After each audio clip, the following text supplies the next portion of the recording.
music, David. God damn it. We got it.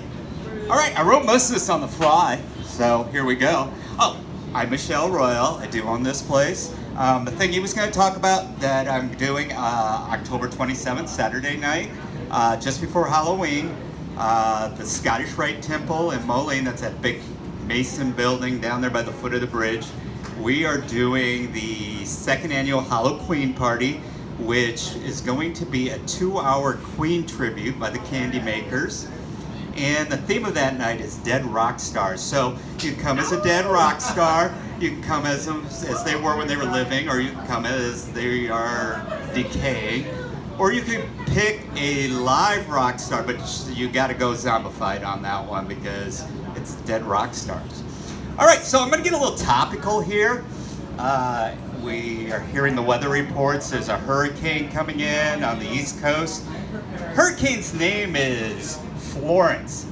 And as you all know, short for Florence is Flo, so I expect a red tide on that one. 9 months, we're going to have a shitload of babies. We know that. Yes, yes. Baruch, condoms.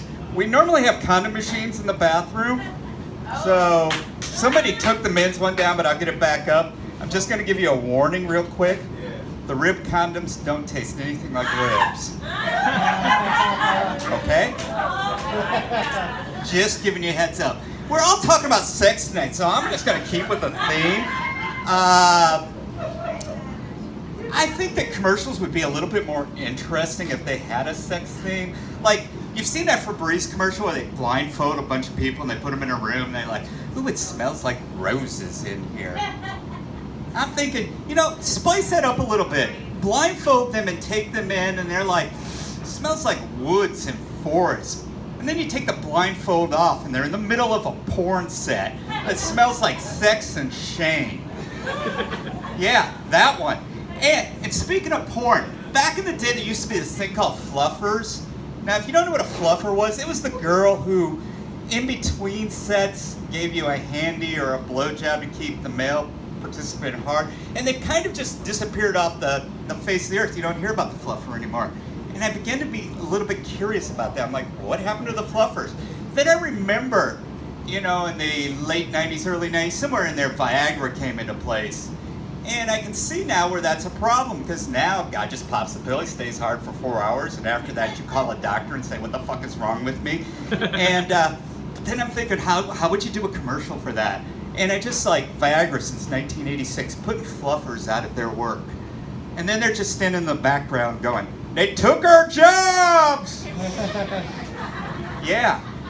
Now, I'm part of the LGBTQ community, if you didn't know that, or the LGBTQIXAP. Stop adding fucking letters to that, you're confusing people.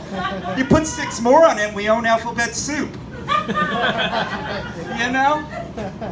As a transgender woman, I always am kind of curious on when a good time is to tell somebody when you're out on a date. So, probably before second base. That would be a good one. Sorry about the catfish. I say second base. Josh made it to third, so I apologize about that, Josh. Yeah. And Thomas, you know what? Where are you, Thomas? Let's do some ecstasy. It won't seem so awkward this time. Yes, baby. Oh, what else? Oh, Blind Melon.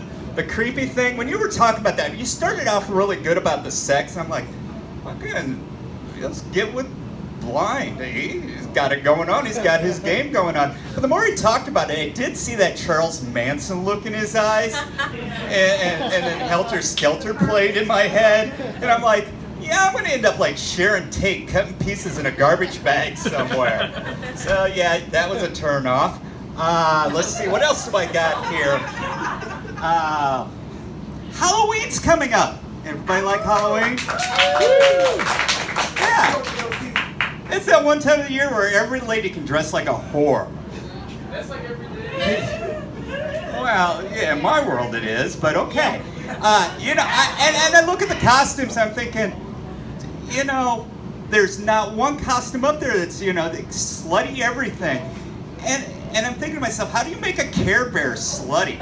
But they've managed to find a fucking way to do that, Let's see what else have I got here. I wrote this all on the fly, and a lot of these comedians, this is all original material that we do, so there's nothing that we fucking steal from another comedian, although I'll play off all of you.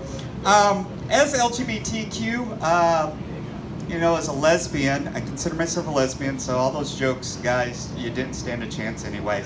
I went to look for some new tennis shoes, and I'm thinking to myself, what's a cute pair of lesbian tennis shoes look like?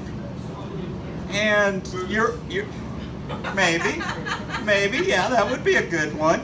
But in my mind, a pair of lesbian tennis shoes, something you can tie up real tight, it's got a long tongue, and you can get off with one finger. That's my set, because I can see he's pacing. We got money to divvy up here. So come on back up here, Wayne.